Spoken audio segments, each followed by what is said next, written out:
बिस्मिल्लाहिर्रहमानिर्रहीम, अस्सलाम वालेकुम। I hope you will be fine. आज मैं आपके सामने एक नए टॉपिक को लेके हाजिर हुआ हूँ, जिस टॉपिक का नाम है एंगर मैनेजमेंट। गुस्से को मनज़्ज़म करना या गुस्से को बेहतरीन तरीके से कंट्रोल हम कैसे कर सकते हैं। देखें, किसी भी चीज़ को अगर हमें कंट्रोल करना है, चाहे वो एंगर है या एट्सेट्रा कोई भी चीज़ है, तो हमें सबसे पहले उसका ये इल्म होना चाहिए कि हमें गुस्सा जो है वो किन बातों पे ज़्यादा आता है और हम किन बातों को लेके हाइपर हो जाते हैं। अगर हमें ये चीज़ों का पता होगा तो हम इजीली उन चीज़ों पे काबू पाकर तो अपने एंगर को कंट्रोल कर सकते हैं। तो चलिए सबसे पहले हम उन रीज़न्स को, उन वजूहात को डिस्कस कर लेते हैं जिनमें मोस्टली लोगों को गुस्सा आता है और they are called anger person due to their anger. So first of all अगर मैं डिस्कस करूं तो उसमें रवैया आता है, दूसरा मयार या उसको हम अपना स्टेटस कह सकते हैं,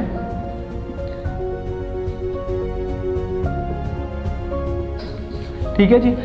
तो रवैये के अंदर ही एक्सपेक्टेशंस आ जाती हैं। बड़े ध्यान से इसको देखिएगा ज़रा।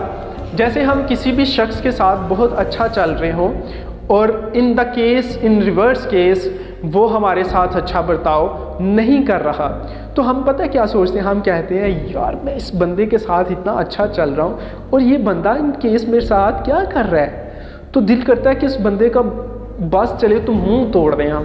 यानी इस तरह की सिचुएशन आ जाती है ड्यू टू बिहेवियर या ड्यू टू एक्सपेक्टेशंस। और अगर हम इमेज को डिस्कस करें, अपने मयार को डिस्कस करें, तो मयार से लेट्स सपोज मैं आपको एग्जांपल देता हूं। अगर मैं खुद को कंसिडर करूं I am a big motivational speaker, तो अगर मेरे बारे में कोई कुछ ये कह दे यार इन्हों तो खुद कुछ कख कंडा नहीं पता, तो एक ही मोटिवेट करेगा लोगों को, ठीक है। इस तरह की कोई बात कर दे तो अगर तो मैं पॉजेसिव हूँ उस चीज़ को लेके, अपने मयार को लेके पॉजेसिव हूँ, तो मुझे गुस्सा आएगा, ठीक है। और अगर मैं इस चीज़ को लेके पॉजेसिव नहीं हूँ, अपने स्टेटस को लेके पॉजेसिव नहीं हूँ, तो कोई कुछ भी कह दे तो रहील अब्बास को जो है वो कुछ भी परवाह नहीं होगी, रहील अब्बास उसकी बात को हवा में उड़ा देगा।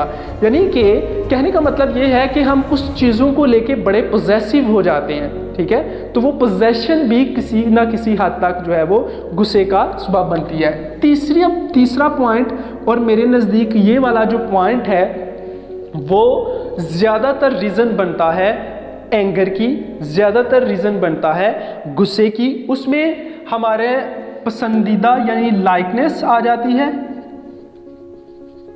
और डिसलाइकनेस आ जाती है।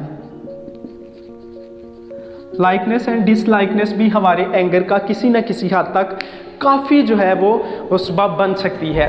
तो लाइकनेस के अंदर जैसे लेट्स सपोज कि मोस्टली पीपल को सोना बहुत ज़्यादा पसंद होता है, यानी वो उनकी नींद अगर कोई डिस्टर्ब कर दे तो उनको बड़ा गुस्सा आता है, ठीक है। वो उनकी लाइकनेस के अंदर आ जाती है। या कोई भी पसंदीदा चीज़ आपसे जो है दूर हो जाए तो आपको गुस्सा आ सकता है, ठीक है। और डिसलाइकनेस के अंदर आप उस चीज़ को पसंद नहीं करते लेकिन फिर भी आपको उसका सामना करना पड़ता है, तो आप उसको देख के इरिटेट होते हैं, आप उसको देख के जो है वो एंगर की सिचुएशन में आ जाते हैं। तो इन सारे पॉइंट्स को डिस्कस करने का मतलब ये है कि हमें ये पता होना चाहिए सबसे पहले कि हम किन बातों को लेके हाइपर हो सकते हैं। देखिए, ये ज़रूरी नहीं है कि जिन बातों पे गुस्सा रहील अब्बास को आता है उन्हीं बातों पे रशीद को, हमीद को या नज़ीर को भी आएगा, ठीक है। यानी कि हर एक को गुस्से आने की वजह जो है, हर एक का जो गुस्सा है वो मुख्तलिफ रीज़न्स के ऊपर हो सकता है, ठीक है। ये ज़रूरी नहीं है कि जिस बात पे मुझे गुस्सा आता है वो आप व्यूअर्स को भी उस बात पे गुस्सा आता होगा। So first of all you have to point out that summary that cause your anger, so then you will be able to control that anger.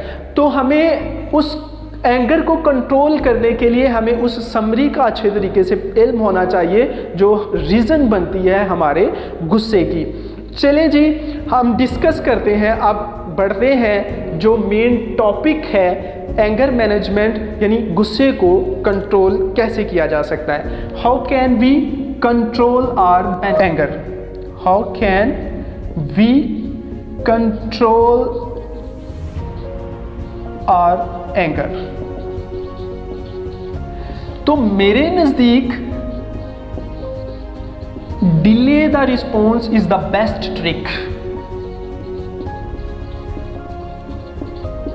किसी भी बात को लेके जब आपको गुस्सा आता है तो आप फौरन से अगर कोई चीज़ बोलना चाहते हैं तो आप अपना रिस्पॉन्स डिले कर दें। देखिए, कोई भी ऐसा केस किसी के बिहेवियर की वजह से या आप किसी चीज़ ऐसी को देखते हैं जिस वजह से आपको गुस्सा आना शुरू हो जाता है, तो आप कुछ कहना चाहते हैं तो वो due to heat of the moment एक इरेशनल जो है रिस्पॉन्स आपके right side of the brain से निकलता है, जो कि फ़ौरन आपको फोर्स करता है कि तू बोल यार, तू कह कुछ इसके बारे में, ठीक है, जो भी तुम्हारे दिमाग में आता है बोल दें। तो अगर आप डिले द रिस्पॉन्स करते हैं, आप रिस्पॉन्स फ़ौरन एट वंस नहीं करते, तो उसी दौरान कुछ लम्हे के बाद आपकी left side of the brain से एक रैशनल रिस्पॉन्स आता है, जो कि आपको ये गाइड करता है कि आप ऐसा ना बोलें, और कुछ देर के बाद may be situation will be different. कुछ लम्हे के बाद सिचुएशन जो है वो डिफरेंट हो सकती है। इस चीज़ को हम नाम देते हैं delay the response. Delay the response को अगर मैं समझा नहीं सका आपको अच्छे तरीके से, तो चलिए एक एग्जांपल से डिस्कस करते हैं डिले द रिस्पॉन्स क्या है। डिले द रिस्पॉन्स से रिलेटेड एक एग्जांपल मेरे नज़दीक जो मेरे से हो चुकी है वही मैं आपको जो है इसके हवाले से बताऊंगा। एक दफ़ा मेरे पास एक लेडी आई, उसका एक बच्चा था जो कि 9th क्लास में शायद पढ़ता था, या अब एग्जैक्ट क्लास मेरे ज़हन में नहीं है, ठीक है। तो उस बच्चे की जो कंडीशन थी वो इतनी पुअर थी कि वो अपना इवन के नेम भी प्रॉपर तरीके से राइट आउट नहीं था कर सकता। तो उस लेडी ने मुझे कहा, सर फ़ी की आपने टेंशन नहीं लेनी, फ़ी आप जितनी डिमांड करेंगे मैं आपको फ़ी पे करूँगी, लेकिन ये मेरा बच्चा किसी ना किसी हद तक जो है वो चलना चाहिए। मैंने उसको कहा कि फ़ी की आप भी टेंशन ना ले, फ़ी की बाद में देखी जाएगी, लेकिन ये है कि पहले मैं इसको चेकआउट करूँगा कि क्या ये वाकई में मेरे पास चल सकता है या नहीं चल सकता। खैर मैं उसको एडमिट कर लिया अपनी एकेडमी के अंदर। तो कुछ डेज़ के बाद, इवन के कुछ वीक्स कह सकते हैं, कुछ वीक्स के बाद मैंने उसका एक टेस्ट इंगेज किया। टेस्ट मैंने उसका लिया तो टेस्ट में उसने अपीयरेंस जो दिखाई वो 40 to 50% में लाई कर रहा था, यानी कि उसमें इम्प्रूवमेंट आई। और मैं इस चीज़ को देख के खुद भी हैरान हुआ कि बच्चा जो है वो स्ट्रगल कर रहा है या मेहनत करना उसने शुरू कर दिया। खैर मैंने उसको टेस्ट दे के अपनी तरफ से मैं मुतमईन था, मैंने कि मेरे जो स्टूडेंट है उसने काफ़ी अच्छा जो है वो परफॉर्म किया है एज हिज प्रीवियस कंडीशन। तो वो घर गया, मैंने उसको कहा कि आपने सिग्नेचर करवा के अपनी मम्मा से लेके आने। तो वो जैसे ही घर गया और घर में जाके उसकी मम्मा ने शायद उसका टेस्ट देखा, तो मम्मा उसकी जो है बजाय इसके कि वो मुझे भी एप्रिसिएशन से नवाजती या मुझे अप्रिशिएट करती, उसने एक मुझे टेक्स्ट किया। टेक्स्ट कुछ यूँ था कि सर आपने मेरे बच्चे को और मज़ीद ख़राब कर दिया, मेरा बच्चा बेहतर था, आपने 40 to 50% के अंदर उसको ले आए, जबकि मेरा बच्चा जो है वो 70 to 80% था। मैं खुद हैरान कि इतना भी स्प्लिट माइंडेड कोई हो सकता है, जो एडमिट करवाने के दौरान उसका बिहेवियर कुछ और था, अब ये टेक्स्ट में उसका बिहेवियर कुछ और है। तो मेरी समझ से कुछ बाहर हुआ। मेरा दिल किया कि मैं एट वंस इसको रिस्पॉन्स करूं या एट वंस इसको कोई रिस्पॉन्ड करूं, कोई ऐसा तल्ख मैसेज इसको करूं कि इसको भी पता चले कि मैं किसी टीचर से बात कर रही हूं, एक रिस्पेक्टेड पर्सन से बात कर रही हूं और मेरा अंदाज़े गुफ्तगू क्या है। तो मैंने at that time message type करते ही मैंने उसको छोड़ दिया, मैंने वहीं पे छोड़ दिया। मैंने सोचा नहीं, यानी कि मैंने क्या किया, डिले द रिस्पॉन्स। कुछ देर के बाद मेरे जहन में आया कि नहीं यार, मे बी वो किसी वजह से डिस्टर्ब हो, मे बी कोई रीज़न हो सकती है कुछ और, उसने इस वजह से बोल दिया। खैर मैं उसको कहा okay next I will try my best